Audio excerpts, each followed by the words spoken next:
Welcome to Alaska Weather, a production of Alaska Public Media and the National Weather Service, Alaska Region. Produced and broadcast daily from the studios of KAKM, Alaska Weather provides complete forecasts, public, marine, and aviation for all of Alaska. Alaska Weather is made possible by the following sponsors.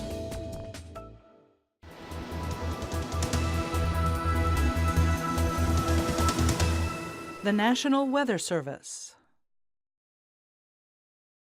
Good Tuesday, everyone. I'm meteorologist Dave Snider with the National Weather Service. You're watching Alaska Weather with us on this 24th of October. Welcome to the show, and thanks for watching. And for many of you that I met at the AFN convention last week, it was a pleasure to meet you and talk with your family. Please be sure to give my welcome to all of your villages, no matter what part of Alaska you're from.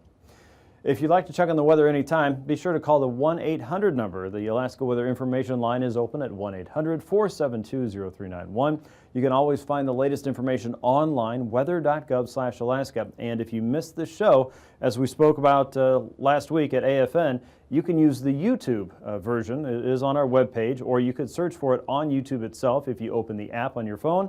Simply type in AKwx TV, short for Alaska Weather TV, and you should be able to find the broadcast there, as well as subscribe to it, and it will alert you every time the latest broadcast is ready. That usually happens about 7:30, 8 o'clock in the evening at the latest. Anytime you have questions about what you're finding or not finding, or you can't understand what we're talking about, please let me know. I'm happy to help you. david.snider@noaa.gov is an easy way to reach me. We have a lot going on across the southern half of the state today. For areas shaded in red, we have warnings out. Let's start from east and move our way westward. High wind warnings are in effect for the eastern Alaska Range, Denali, and the the Deltana and Tanana Flats region there for strong winds moving in from the south, gusting up to maybe even past 70 miles per hour. There's also going to be areas seeing changing rain and snow conditions here, so a winter weather advisory is in effect for the areas around the Denali National Park region. In the central interior, a winter weather advisory is posted there. There will be some instances of rain changing to snow. You could see some accumulations up to 4 to 8 inches in some cases, on top of some freezing rain there. And for areas westward, the freezing rain is going to be a little bit more of an issue, especially around McGrath. You'll likely see some freezing rain, generally about 1/10 of an inch or so. There will be areas of snow, and some of that could amount to 4 to 8 inches in your area. That includes regions up toward Galena as well. Winter weather advisories are posted for regions around the Yukon Delta through Unalakleet and the eastern Norton Sound region, and the southern Seward Peninsula and parts of the Bering Strait coast.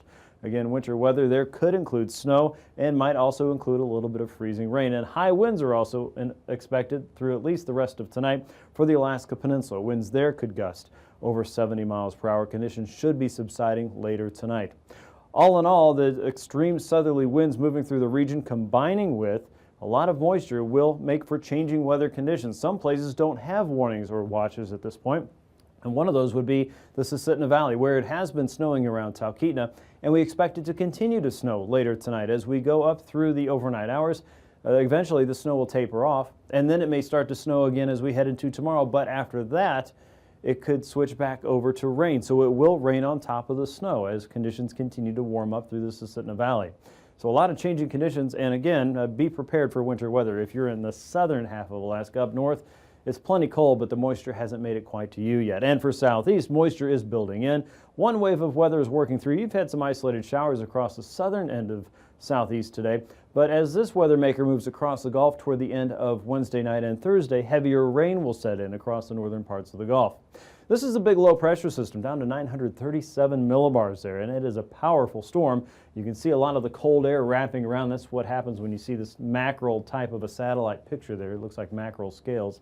Across the Alaska Peninsula, periods of rain and wind will continue tonight. Low pressures also across the northern Gulf, sending rain and snow up across south central. Southeast, showers are moving out of your region as that low pressure moves away, but we already have some pockets of snow across the interior with several waves of low pressure working through. The main core of this weather maker, though, is still working its way through the Aleutians at 953 millibars tonight. It will start creating snow across a large part of west and southwestern Alaska. The pink areas here, though, include periods of freezing rain that will be mixed in with the snow, or perhaps leading the snow. You'll notice places like McGrath and probably up toward Galena, we'll be dealing with that changing weather pattern there. Across south central, it's likely we'll see periods of rain and snow, especially snowfall as you move northward across the Susitna Valley and out toward Gulkana. Snow showers a little bit further to the north and east. As we get into Wednesday, the threat for rain and freezing rain continues across the central interior out toward McGrath, and snow may be possible across some of the higher terrain through the Alaska Range, as well as some stronger gusts. As you get up across the places like the upper Kobuk and Noatak Valley region, it will likely be snowing in that region, but right now it doesn't look to be quite to that warning level, though, so do expect some accumulation to build into the area. Out across the west, low pressure now is approaching Nikolsky and moving eastward. A southerly flow continues across Bristol Bay and southwestern Alaska. And as we get into Thursday, low pressure is reaching the southwest coast at 984 millibars. The triple point there, where warm and cold air comes together across the northern Gulf, should create a pretty decent opportunity for periods of heavy rain from northern parts of southeast all the way back to about the eastern end of Prince William Sound. So visibility and ceilings will be going down here, and snow will continue across parts of the central and northwestern interior with a heavier band of snow through the Chukchi Seacoast and generally to the west and southwest towards St. Matthew Island. The question will be for Fairbanks residents in the middle Tanana Valley is how much warm air is present thanks to those strong southerly winds, and how much does that limit precipitation?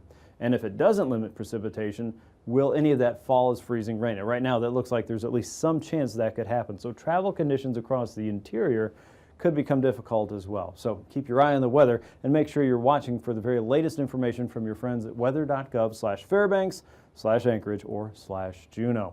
Let's take a look at temperatures as we head into Wednesday morning. You'll notice there is some cold air across the higher terrain, anywhere from 5 to 10 below. South central, though, staying fairly mild. Temps very close to freezing, if not above, as you head down toward Homer and toward Kodiak southeast, above freezing generally in the lower to mid, even upper 30s as you head out toward Ketchikan.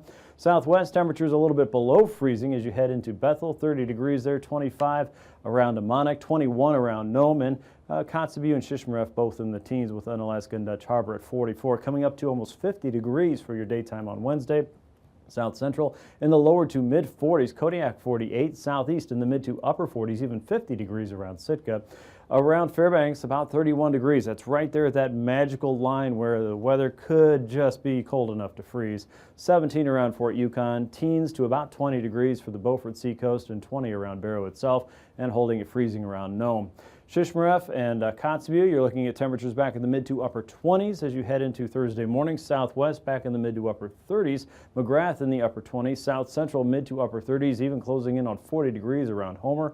Kodiak 42, southeast 30s and 40s there, and southwest in the lower 40s. By Thursday afternoon, temps are back in the upper 30s to even mid 40s for south central, so warming up as we go through the end of the week thanks to that southerly flow. 40s and 50s for southeast, and teens and 20s for the north, with Nome at 35 and Unalakleet closer to 37. St. Paul and St. George near 40 degrees, and the central and western chain also in the mid 40s.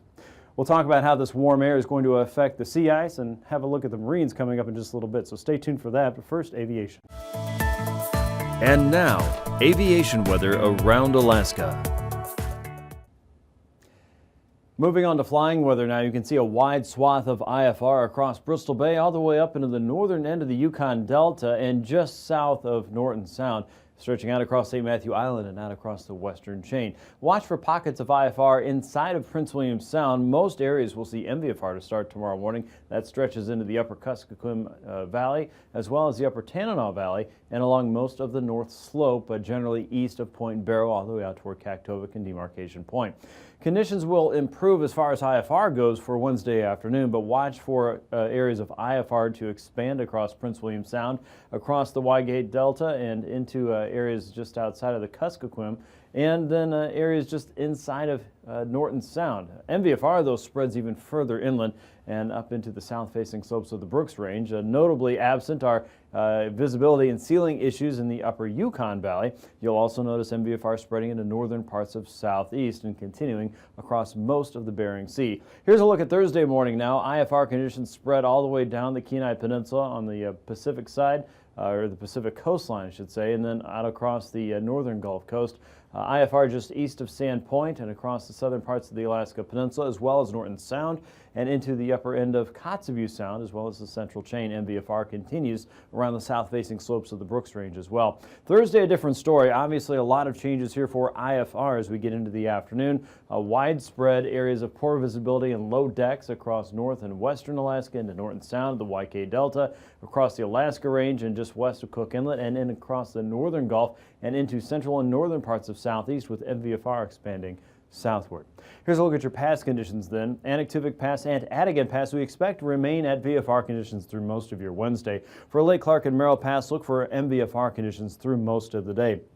Rainy Pass should hold at MVFR conditions through most of Wednesday. Same goes for Windy Pass as we go. Isabel Pass expected to be marginal most of tomorrow. Mentasta Passes start at VFR but leaning over toward marginal conditions as we go through your day. Tanita Pass we expect to see marginal conditions. Portage Pass pushes over toward IFR as we get into Wednesday afternoon. And Chilkoot and White Pass start at VFR but heading for MVFR, and as you saw, conditions on Thursday would likely be even worse. Here's a look at freezing conditions then. The freezing levels there shows the surface line just north of St. Lawrence Island and right along Nome's coastline, as well as areas just south of the Bering Strait. As you go a little bit further southward, the freezing level doesn't really rise very quickly at all. A very gentle slope southward into the North Pacific, where all the warm air is bunched up well south of the Gulf of Alaska. Freezing levels over southeast also holding around 2,000 feet. As far as icing potential goes, widespread areas of potential icing across parts of the Bering Strait and Bering Sea and into the Yukon Valley, as well as south central Alaska. Notably absent would be areas south of Lake Iliamna over Kodiak Island for now, and also southern parts of southeastern Alaska. As you get into the interior, you'll start to see a better chance for considerable moderate, some of that just outside of Prince William Sound as well. Levels for the interior range from about 4,000 feet in the north to about 8,000 feet in the west, and about 6,000 to 8,000 feet across south central and parts of northern southeast, with areas over the Bering Sea ranging from about 8,000 to 10,000 feet and higher. So most of that icing potential is still pretty high up there. The jet stream is pulling in a lot of warm air right now, so that's one of the reasons those levels are going up. Speeds there under the jet stream are around 100 to 170 knots across the North Pacific. Across the Brooks Range, closer to 65 knots. And you can see we've got more of a northwesterly trajectory across the western Bering Sea into the northern Pacific at 150 knots. That's going to allow colder air to start digging southward. At 9,000 feet, a very broad and strong southerly flow that's pushing moisture and warm air into the interior. Across southeast, 20 to 55 knots at their higher levels. The low pressure sitting just across the central and eastern chain with the strongest winds on the south side. Those are running around 50 knots or so.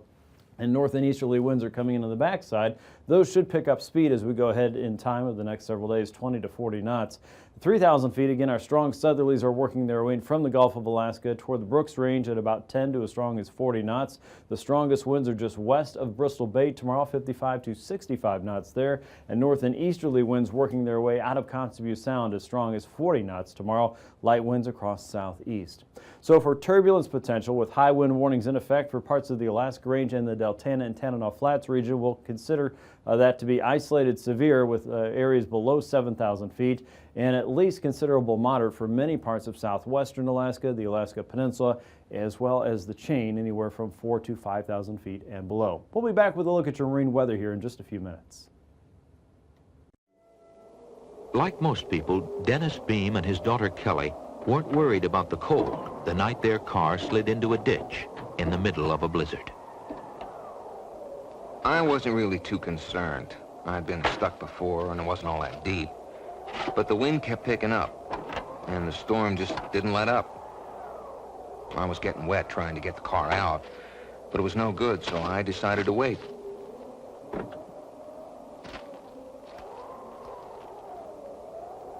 About 9 that morning, we'd been stuck about 4 hours. The storm wasn't stopping at all, and we were really getting cold.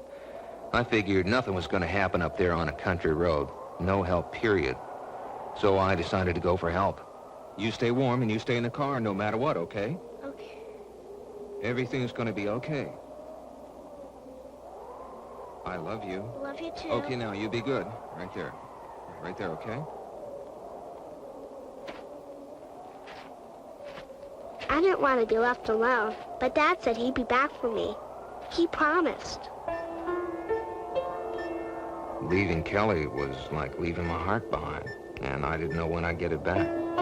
I couldn't see a thing. It was freezing. My eyes were frozen shut. I had ice all over my feet, but I had to keep going. There was nothing else to do. Help! Please, this is Kelly Dean. We had a CB radio in the car, so I tried to call for help. Help! But no one answered. I kept wondering where Daddy was. Can you hear me? It took me 3 hours to get to a house, and it was literally my last ounce of energy. My feet were black, parts of my face were frozen, but that wasn't my main concern. Kelly was still in that car, and the police said they couldn't get to her until the storm stopped, and there was nothing I could do. After it got dark, I didn't know what had happened. I couldn't stop thinking about Dad. I had 3 pieces of candy, but I wanted to save them for Dad because I thought he'd be hungry when he came back.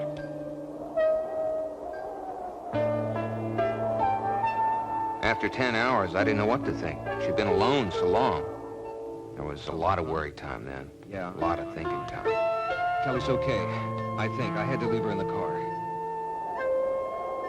Sometimes in the car, I dream that Daddy might not come back.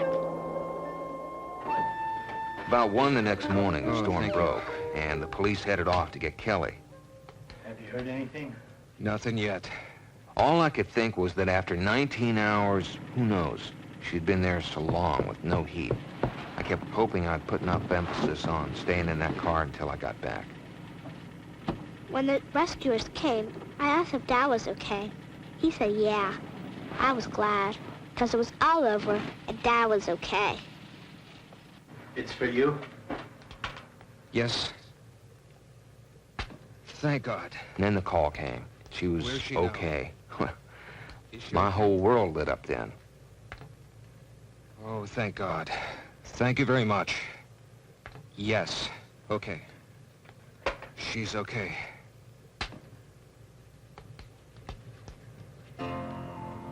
Kelly suffered only mild symptoms of hypothermia. As the snow buried the car, it insulated and protected her from the severe cold and high wind. Dennis was badly frostbitten because of his walk through the snow. Which of the two had been in the most danger? Without a doubt, Dennis. As soon as he left the car, he put himself in tremendous jeopardy. Neither father or daughter were well prepared for the extreme weather conditions they encountered. A few carefully chosen items would have given them the extra margin of safety they needed. One blanket wasn't enough. Sleeping bags would have been better. Extra clothing would have been extremely welcome after Dennis got wet.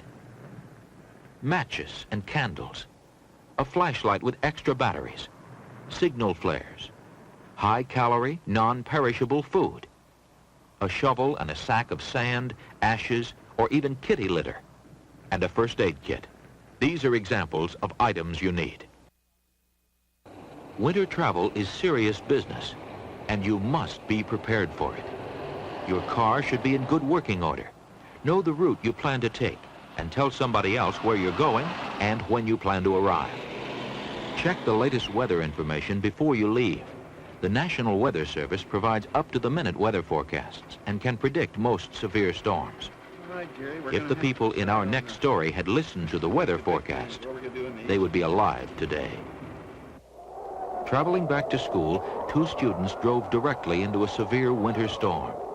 They had a 4-wheel drive vehicle and were sure they could get through. First, they came upon a roadblock warning travelers to pull off the highway. They went around it. Several miles further, they got stuck in a large snowdrift directly under a bridge. They tried to dig out, but it was hopeless. Soaking wet, they changed clothes. Stuck in the snowdrift, isolated from help, they decided to sit it out. Wait until someone came along and found them.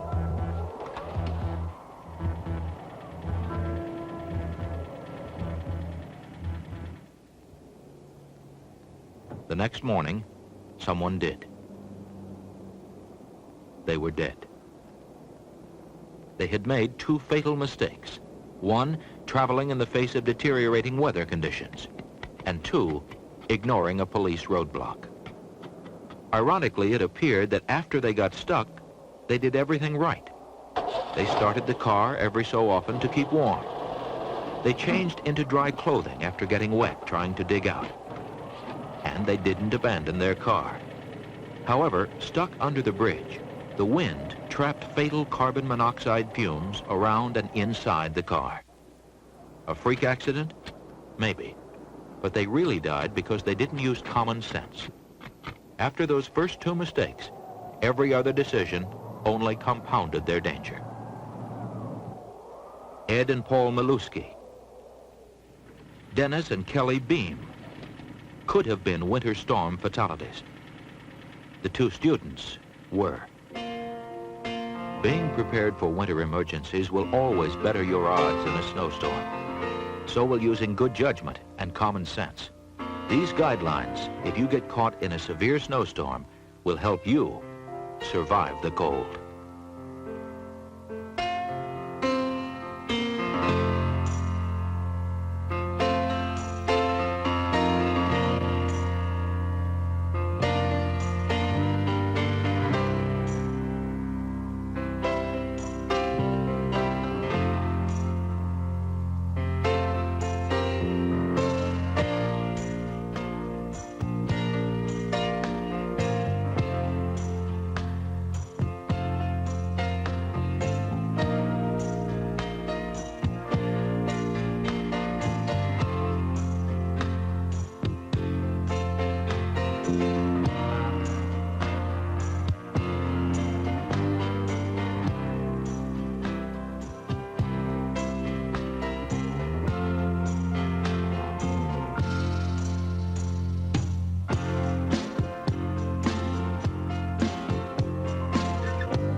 And now, marine weather around Alaska. Time for a quick update of your sea ice edge, and you can see as of today the ice is moving further and further south across the Beaufort Sea, and we're accumulating more ice along the coast from Barrow eastward toward Prudhoe Bay and Kaktovik. This is concentrations above 80% now.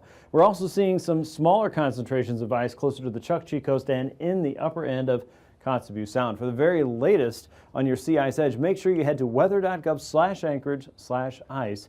Again, for the latest information on concentration and forecasted movement there from your sea ice team. Here's a look at the forecast now for southeast. Tomorrow should be a fairly decent day. Winds are coming up across the northern Lynn Canal from the south, 25 knots with a 5-foot sea, and light winds across the Clarence Strait and Stevens Passage across the outer coast, and onshore flow from the west and southwest around 15 knots with seas ranging from 9 to 10 feet. That's about where the fun stops, because as we get into Thursday, you can see winds coming up sharply across the central and northern outer coast, anywhere from 35 to as strong as 45 knots outside of Yakutat, with gusts up to 60 knots, and seas jumping up from 17 to 20 feet across the north and eastern Gulf Coast. On the inside, you're looking at winds from the south and southeast, 30 to 35. Winds still remain fairly light across the Clarence Strait, and across the southern outer coast, southerlies 30 to 35 with gusts 45 to 50, 13 to 17 foot seas there. So hold on to your hats. For Wednesday, southerlies across the north and western Gulf, 30 to 35. Looks for seas ranging from 14 to 19 foot seas. Southeasterlies inside of Prince William Sound, 30 knots there, and light winds across the northern Cook Inlet, but much stronger winds west of the Barrens, with seas coming up to 11 feet and winds coming up from the south and east to 40 knots. For Thursday, the winds subside somewhat. The higher seas pull back, as you saw. Southeasterlies continue, though, across the northern Gulf, with winds up to 45 knots outside of Prince William Sound, 30 knots outside of Resurrection Bay, 17-foot seas there, and 7-foot seas with an easterly wind at 35 in Prince William Sound. Across Bristol Bay, southerlies inside of Bristol Bay, 20 knots, 7-foot seas there, 12-foot seas down the coast. And across the northern Gulf, look for areas around AKwx all the way out toward Chignik, 40 knots, 24-foot seas, and 35-knot winds from the south around Sand Point. Inside of Shelikof Strait, 30 knots from the south with an 8-foot sea, 22-foot seas east of Kodiak Island for Wednesday. On Thursday, you see the winds and seas diminish in all areas. We're still talking about 14 to 18-foot seas, though, from east of Kodiak Island all the way down to Castle Cape and Chignik, 24-foot seas there on a southwesterly flow south of Sand Point. And inside of Bristol Bay, south and easterly winds, 7-foot seas there, 10-foot seas down the coast with a westerly wind at 25 on Thursday. Now for the Aleutians, strong winds and high seas across the North Pacific. You're looking at seas ranging from 35 to 42 feet south of Adak to Atka. Again, as that low pressure system moves through. Today at a 937 millibar level, it will still be going strong as we go through your Wednesday. Across the southern Bering Sea, 35 to 40 knots, gust up to 50 knots in the lee of Nikolsky and Unalaska and the eastern chain there. And across the west, winds coming back around from the north and west, 45 knots with a 31 to 35 foot sea. Again, the highest seas above 40 feet south of the central and eastern chain. On Thursday, everything settles down fairly quickly. Seas remain a little bit on the high side, 19 to 23 feet there on the Pacific coast, 12 to 19 foot seas there across the Bering Sea coast, which you can see the quick return to ridging from the southwest and the western chain to the west across the central chain and a west-northwesterly flow across the eastern chain on Thursday. For the west coast now, easterlies inside of Norton Sound, 30 knots, 7-foot seas. North and easterly offshore winds south of St. Lawrence Island and north of Nunivak Island. Light southerlies around St. Matthew at 15 knots, 25-foot seas there. And for the Pribilofs, 20-knot winds from the south with an 18-foot sea. For your Thursday, winds are still remaining generally light. We're seeing our higher seas out around St. Matthew and the Pribilofs, 11 to 13-foot seas there, and a north and easterly wind north of Nunivak Island. Southeasterlies outside of the Kuskokwim Bay, 25 knots with a 9-foot sea. And for the north, light winds, 10 knots for the Beaufort Sea coast, easterly offshore, 15 to 25 for the Chukchi coast, 7-foot seas outside of Kotzebue Sound, and picking up east and northeasterlies there, 25 to 30 knots, and easterlies across the Beaufort Sea coast. Coming up on Thursday, 6 to even 5-foot seas a little bit further down the coast.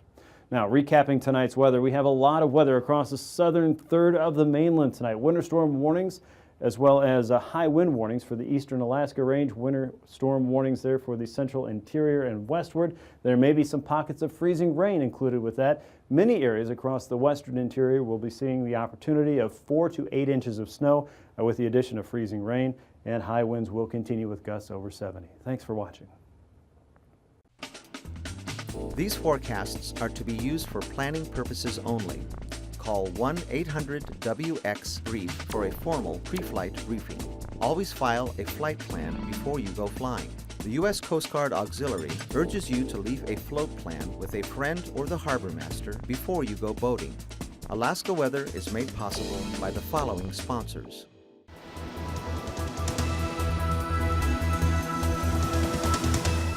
The National Weather Service.